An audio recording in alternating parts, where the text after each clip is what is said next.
Private স্কুলগুলোতে ভর্তি ফি ছাড়াও আরও বিভিন্ন কারণে টাকা নেয়, সেগুলো আমরা দেখি যারা পড়ায়, আর জানিও আর বুঝিও তবুও কোনো প্রতিবাদ করতে পারি না, যা বলে মুখ বুজে দিয়ে দিই।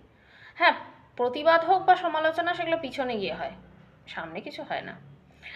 নামি দামি শাড়ি হোক, গাড়ি হোক, অথবা সোনা গয়না যা কিছু, সেখানেও কিন্তু আমরা কেনার সময় দাম কমান বলতে পারি না, টাকা ঠিক বেরিয়ে যায় পকেট থেকে।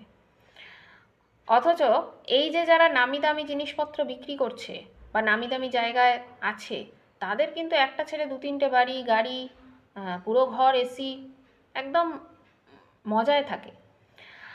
তবুও তাদের কাছে আমরা কিছুই বলতে পারি না, যেটা নিই তারা যা দাম বলে সব টাকা চুপচাপ দিয়ে আসি। অথচ যে মেয়েটা ওই রাস্তায় বসে ফুল বিক্রি করছে বা কলমি শাক কোনো মাসি বিক্রি করছে, সেখানে যদি একটু দাম বলে বেশি, মানে মনে হয় বেশি আর কি, তাহলে কিন্তু আমরা একদম ছাড়ি না।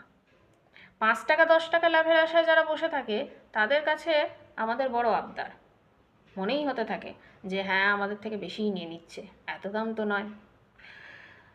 তাহলে যাদের দরকার আছে টাকা সত্যিকারের, তাদেরকে আমরা মোটেই টাকা দিতে পছন্দ করি না।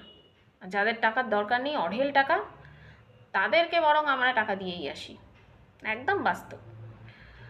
এখান থেকে এটাই প্রমাণিত যে যারা দুর্বল তাদের কাছেই আমরা যত জোর খাটাই, আর যারা অর্থনৈতিক দিক থেকে বা সব দিক থেকে সবল, তাদের কাছে আমাদের বুলি ফোটে না।